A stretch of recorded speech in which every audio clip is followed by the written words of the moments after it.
CFR Network, CFR News, welcome back. Trust everybody is all well. Back with a returning guest.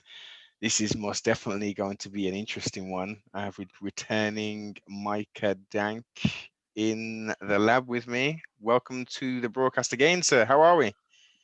Good. How are you? Getting there, fighting the good fight, traversing this interesting terrain that we're currently going through at the moment. How about yourself? Oh, just about the same. That is it. So yes, a lot has happened since the last time you've been on. hmm World changing and all. And I think with this particular subject matter that we're going to dive into, the Enuma Elish, um, I think there's going to be some points and some areas which are going to potentially overlap into where we are kind of today. Okay. So without further ado, Senor, if you can take it away, sir. For those who don't know what the Enuma Elish is, it's the Babylonian creation story. It has to do with the flood. It has to do with the creation, all the creation gods, what was made before humanity, and it wraps up at the end with humanity and the descendants towards the very very end. What this book happens to be is, and I was very shocked when I first read it. Another podcaster suggested I read it and we'll talk about it. Mm-hmm. I did that. And what I ended up finding was there was a ton of astrology hidden in this too. So at first, my thought was that it was only the biblical texts that encoded astrology and the Gnostic texts. Mm-hmm. But it goes even beyond that. This is the Babylonian creation. This is not celebrated as a holy book. And yet it Well, still has all this astrology in it. so what about the worship of Marduk or Marduk, depending on your pronunciation of it? Well, I should say it's not a modern day. Yes. It's not a modern day Yeah. biblical text, Indeed. Or religious but text, should we say? it still is the same kind of text. It's still an encoded astrology story. Mm. But I think as you will find, and I think as many people will find, when we do look at these ancient manuscripts, you will find, as we've touched on in the last two broadcasts, that you will find this blueprints, this instruction manual of sorts throughout all of the ancient texts. I have found that so far. There's other texts that I haven't gotten to yet that I would like to get to. But yeah, I mean, we can get started with this. Yeah. What I do to start is I talk about the 12 signs and tell you what to look for in each sign. Mm-hmm. Okay, so we'll start with Aquarius, which is the sign of Aquarius is represented by a man holding a water pitcher, pouring it out over the heavens. So anytime you hear the word son of man or the man or a Baptist or a baptism, because it's a water pitcher pouring water out, that's how you baptize someone. So anytime you hear about like John the Baptist, for example, or the man with the water pitcher, they're talking about Aquarius. Then Pisces is the sign of the two fish in the water. And then Aries is the ram. And in Aries, you have March 21st, which is an important day because it's the spring equinox. Yes. It's a 12-hour day. It's a 12-hour day, 12-hour night. It's also, for all intents and purposes, for the Jewish people, it's the Passover. It's when God passes over Egypt and kills the firstborn sons of Egypt. But in astrotheology, it means something completely different. It's literally the day that the sun passes over the equator on its way back to its height in the summer solstice. And in Christianity, the Passover or the passing over is changed and it ends up being called the resurrection of God's son as they celebrate Easter in Aries too. So you have two different meanings, but they end up meaning the same thing. Yes. Then you have Taurus, which is the bull. And when you look in the sky and you see Taurus during the season, where it's supposed to be, you know that you need to put the plow on the bull so that you can plant the seeds so you can harvest in Virgo and Libra. Mm-hmm. Then Gemini is the twins. It's the story of Castor and Pollux Troy, whose sister was Helen of Troy. It's the story of Achilles. Then Cancer is the crab. It's a sideways moving creature. What the sun does is it rises a degree starting on December 25th every day on its axis. So December 25th, it'll rise a degree. The next day, it'll rise an additional degree. The next day, it'll rise an additional degree. And it does this all the way until June 21st, when it stops at its height. It's the summer solstice. It's the longest day of the year. Then for 3 consecutive days after that, it stays at that height.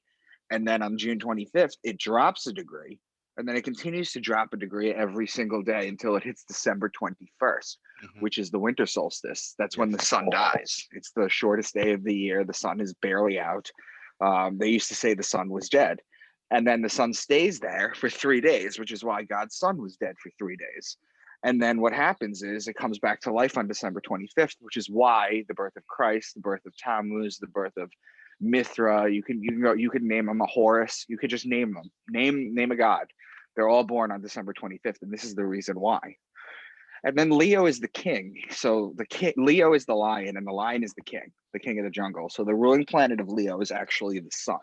So when the sun is in Leo, that's when the kingdom of heaven is on earth, or the sun is back in its rightful place. Then Virgo is the woman holding the wheat stalk.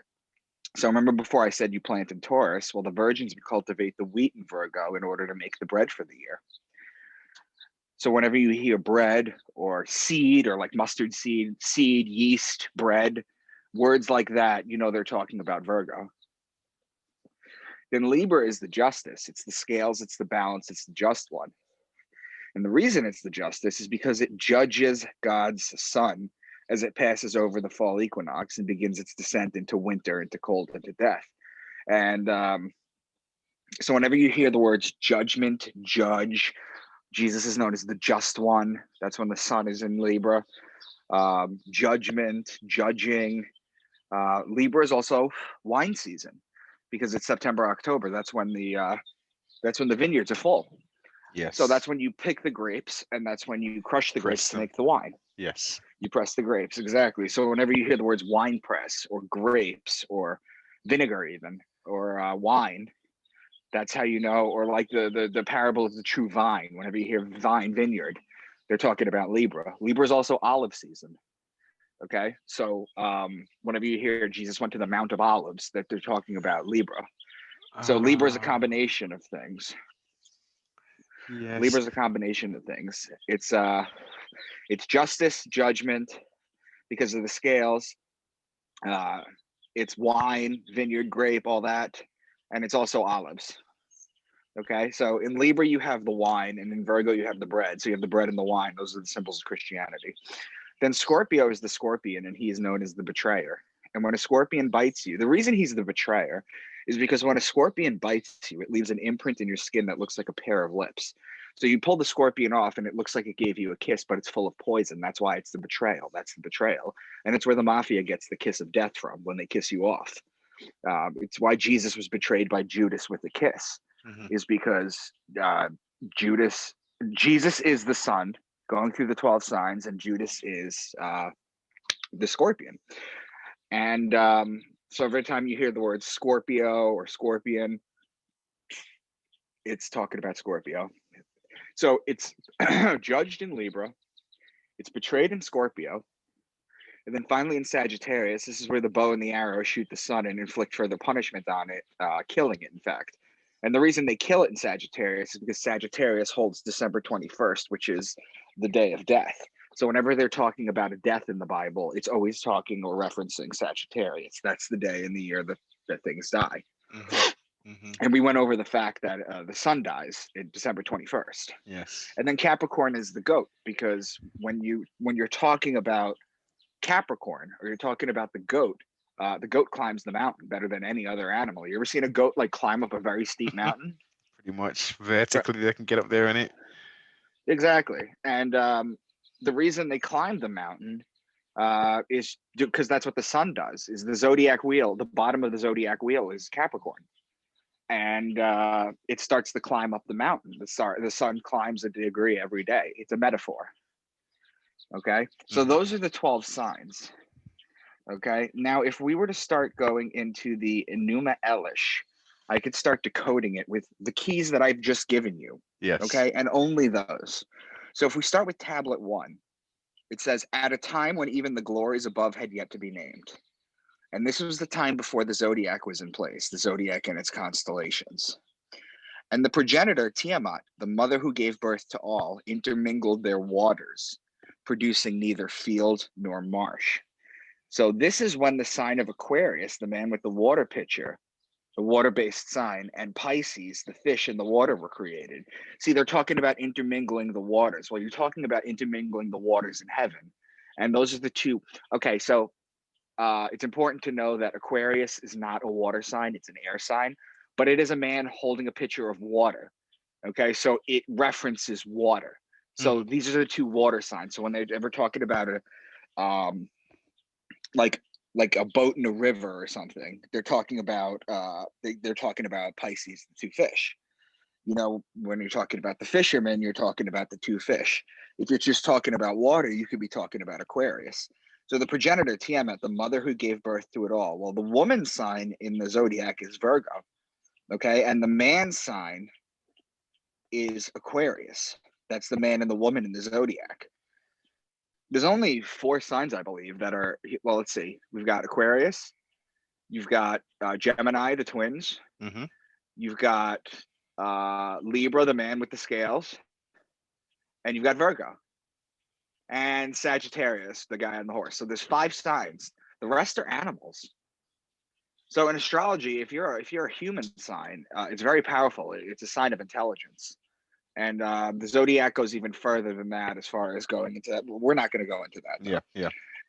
Within the unsullied waters. Okay, so if it's unsullied waters, you're talking about the division between Aquarius and Pisces. Of the Apsu was Marduk born.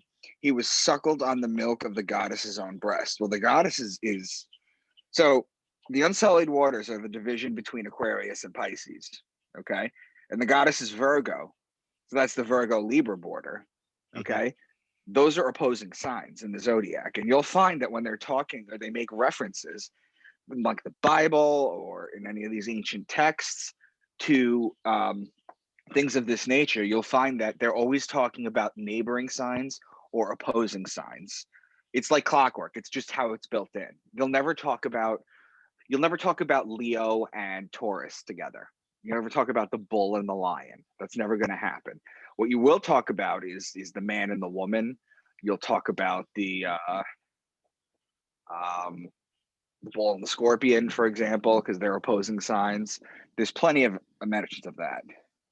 Then it says, sorry, go on. I was going to say, just for clarification for the listeners, Tiamat is the Mesopotamian goddess, which in essence is the creator sort of force, who created, as you're highlighting, who created the sea creatures, the sea, the water, etc. And later does Tiamat create Marduk? Let me see here a second. Hold on. Yeah, it seems that way. Yeah. Yeah. Okay. But here's the difference between what you're doing and what I'm doing.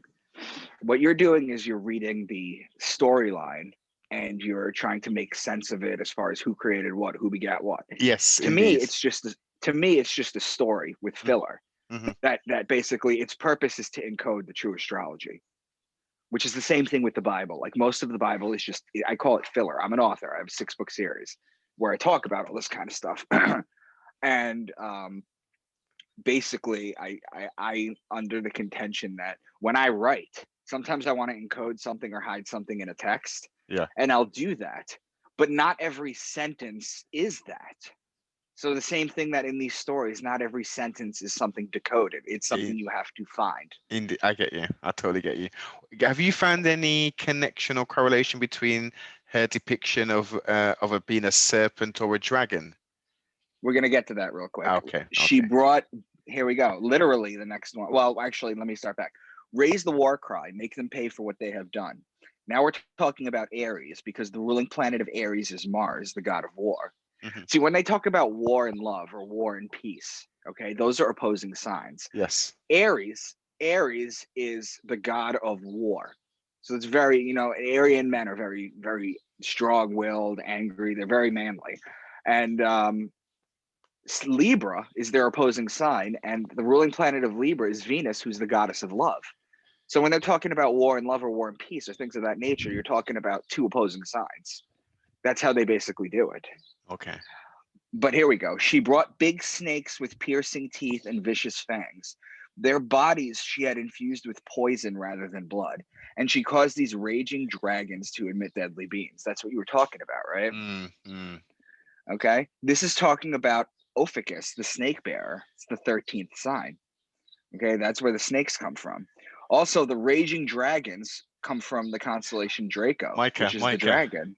Because we haven't, I don't think we've touched on that in any of our previous conversations. Before you continue, could you go into a little bit more detail, reference that 13th sign, which was... Are you sure? I just kept going because I could have swore we talked about it, but I have no problem bringing it up. Well, if so we the can, 13th, yeah. The 13th sign is, to me, a bullshit sign. Okay, it's supposedly like sneaks in there between Libra and is it Libra and Scorpio or Scorpio and Sagittarius? It's one of the. I think it's Libra and Scorpio. I thought it was between Sagittarius, but go ahead. That's all good. That's all good. Right. I mean, it's irrelevant. You Yeah. know, basically what it is it's a 13th sign, and what it does is when you include the 13th sign, what it does is it changes the days Yes. that you find in every month. I mean, in every zodiac sign, which in essence, just by doing that, nullifies this entire process. Okay, because you will not find December 21st in Sagittarius anymore. You'll find that Scorpio only has 6 days when Ophiuchus is in the mix. And they tried to bring it into modern day astrology a few years ago. And to me, that's only because they wanted to get people further and further away from the truth of these texts. Of the knowledge. Because you've got I'm using the word cardinal, but cardinal means something in astrology. Yes. But I don't mean it that way. There's 4 cardinal dates. You have the solstices and the equinox. And on the zodiac, when you connect them, they form the perfect cross. That's the cross of God's son. Basically the cross that Jesus carries and lives and dies on. Okay, that's the cross, the cross to bear. That's the cross. Because it's the solstices and the equinox. Those are the most important days of the year. That's when you celebrate the holidays. That's when you have big plans, big things to do. Okay. When you put Ophiuchus, I can never say it right. When you put Ophiuchus in the mix, you will never get a perfect cross. You will never find that, let's say, for instance, March 21st is Aries. That won't be an Aries anymore. All the dates get messed up. And they tried to mainline it into mainstream astrology. They really tried to push it, like the elites. They really tried to push it a few years back, and there was such a pushback that they just gave up on it. Wasn't it around? And they just didn't they bring it up around 2000 and I would say pre-2012?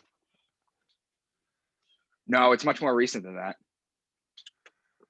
The first time I got wind of it was around that period. It wasn't heavily promoted or anything, but there was. It wasn't heavily promoted. What I'm talking about is when it was heavily promoted. Okay. And there was a huge pushback on it, and people didn't even know why. They just didn't like it. You're told, each sign is roughly 30 days or 31 days. Mm-hmm. Suddenly, you're told that Sagittarius is 6 weeks long and Scorpio is 6 days long. It's nonsense. Makes no sense. Yeah. Have you ever seen Scorpio in the sky? It literally looks like a scorpion. It's one of the few signs that actually look like what the fuck it's supposed to look like. The rest are just interpretations. Yes. But when it comes to Scorpio, it's enormous. It's an enormous scorpion in the sky. But anyway, that's the 13th sign. I'm sorry if I forgot to bring it up or no, that's all good. Mention it. All good. But basically, they were talking about the snake bearer, and the raging dragons are Draco the dragon. Now, it's important to know that in the Bible, there's a story. Are you familiar with the lady with the dragon? No, I'm not actually. Well, maybe if you continue, it might. In Revelation? Oh, yes. You're familiar with it? Yes. Revelation 12. I'm going to read it to you real quick. Revelation 12. Just to jump into a biblical text right now to show how they do this.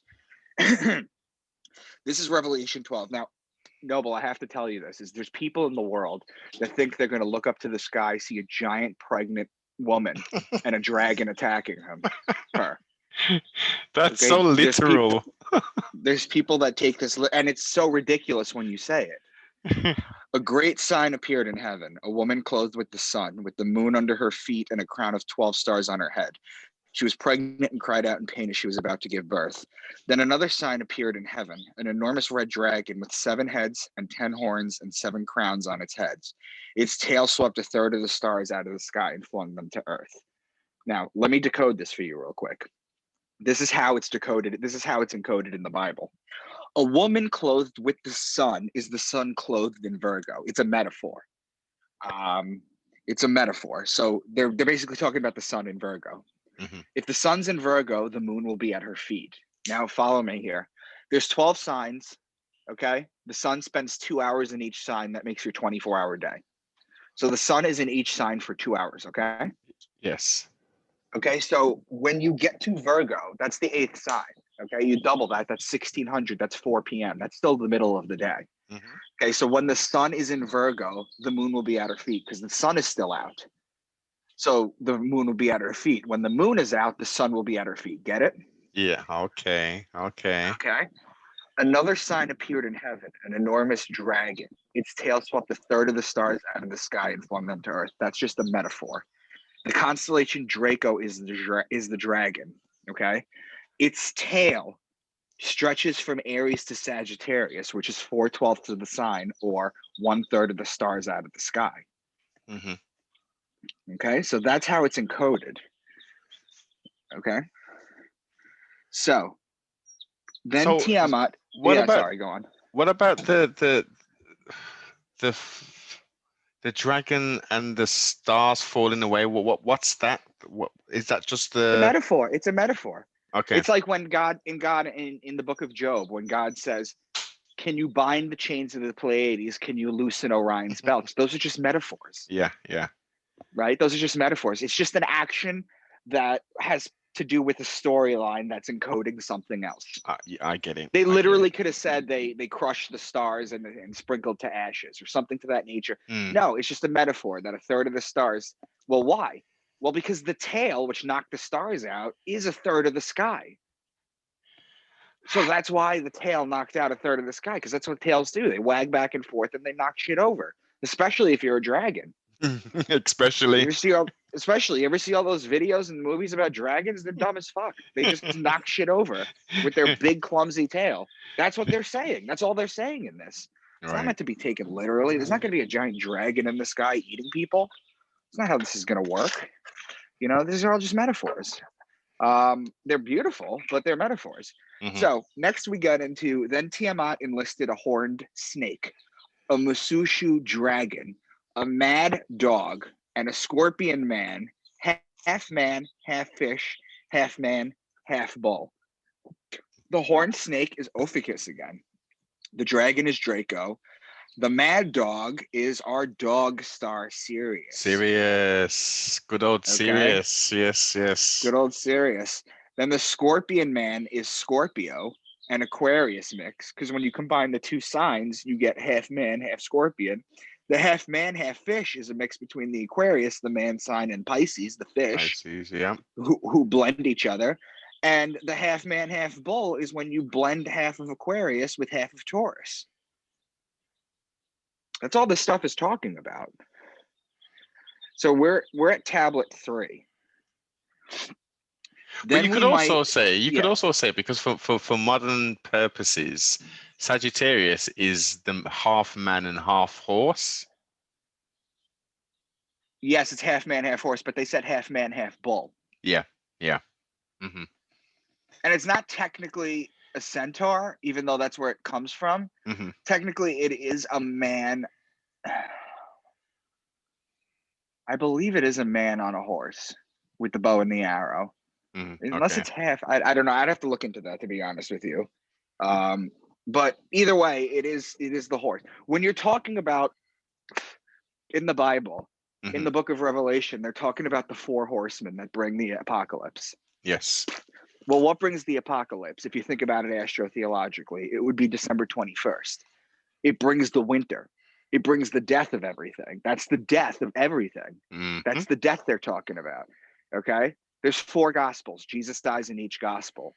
Okay. Jesus dies in Sagittarius in each gospel. That's 4 horsemen. You see how that is? Yes, indeed, sir. Yeah, I'm telling you, this stuff is simple. So then it says in tablet 3 that we might have a discussion. I'm sorry, that we might then have a discussion, gather them for a feast and give them plenty of bread to eat and the best of the wine. The bread is Virgo, the virgin with the wheat stalk, and the wine is Libra. That one is just super simple. Okay. And it also mentions the bread and the wine prior to the Enuma Elish actually is prior to modern day Christianity. Okay, I think the Enuma Elish came out like 200 BC, possibly. The Babylonian creation story. That's prior to Christianity. The earliest thing that came out in Christianity was the Book of Mark. That came out in 70 AD. And actually, the interesting thing about the Book of Mark is everybody talks about the Council of Nicaea, right? 325 AD with Constantine and unifying everything. Everyone talks about that. What people don't talk about, and they can literally look up the Encyclopedia Britannica if they still have it, or Google it online because it'll tell you in the Encyclopedia Britannica. Council of They had a Trent? council. No, it's the Council of Jamnia. Yeah. Which was Jamnia. And are you familiar with this? Not Jamnia. I haven't looked at that in much detail, to be fair.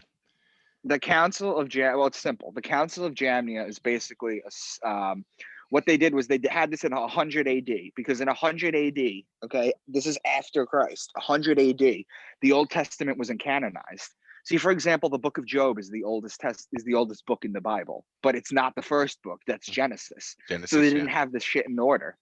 Okay, so they basically had this council in order to put the books in order.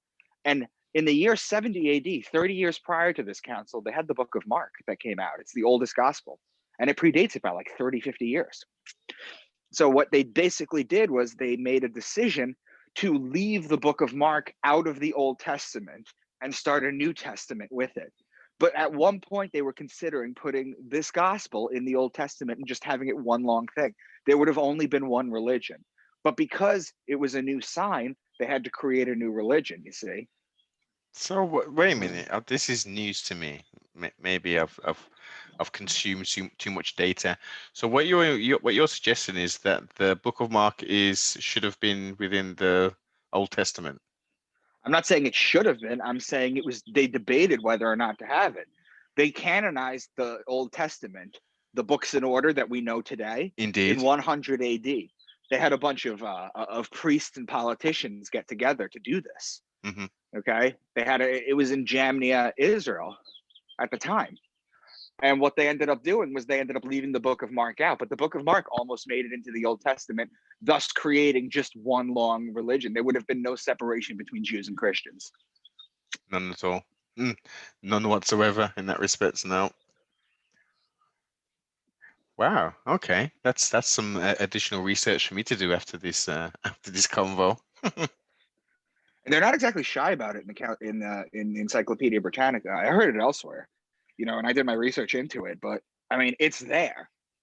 People say, "Oh, where's your source? Where's your source?" Well, there's a source. You want to tell me that the Encyclopedia Britannica is crap? Okay, do that.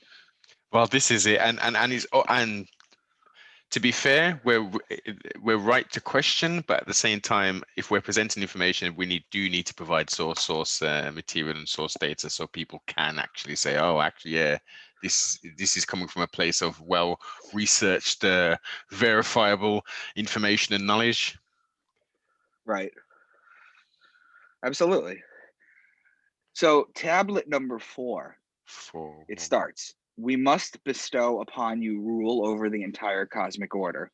So they're saying now that they have to create the zodiac now. They're saying that the way the zodiac works is this. You have the sun, which tells you the time of day. You have the moon, which tells you the day of the month. And you have the zodiac, which tells you the month of the year. Okay, it's a perfect calendar. You cannot look out into the sky at any time, anywhere, and be outside of the 12 zodiacs. It encases us. Okay, it was created. The earliest people knew this. This is the Exactly. earliest science. This is the Yep. earliest science. Agreed. So then there's a mention of the word Amen I found interesting. What number is this? Amen. This is tablet 4. Amen comes from Amen-Ra, the Egyptian god. Mm-hmm. So you Amen, have Ra, Mm-hmm. Amun-Ra, Amen-Ra. Yeah, you have Amen. In Hebrew, they say it means "let it be" or "and so it is." It doesn't mean that at all. Maybe that's what it means in Judaism, but Amen. Whenever you say Amen, you're giving worship to Amen-Ra. And it's interesting too because the gods in the Egyptian times were Isis, Amen-Ra, and you had Elohim, or El, I should say. And if you combine them, you get the words Israel.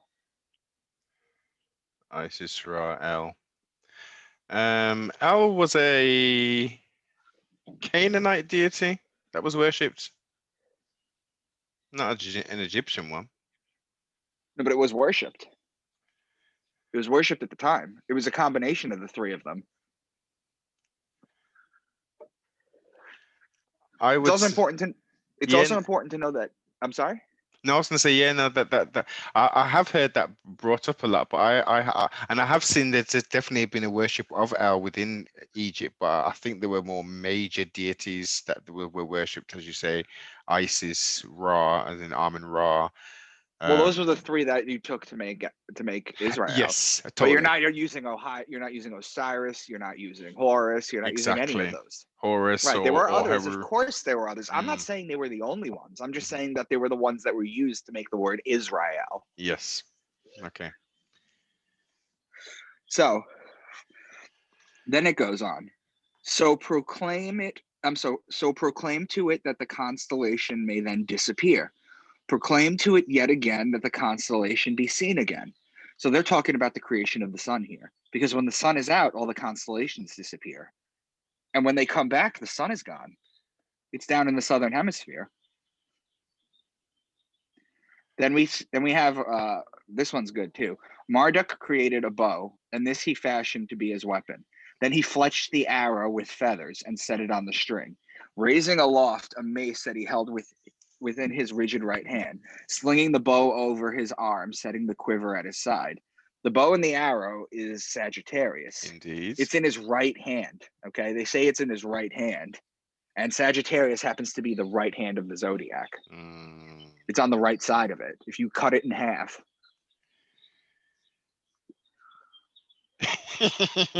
This is amazing that it's amazing how the information is encoded.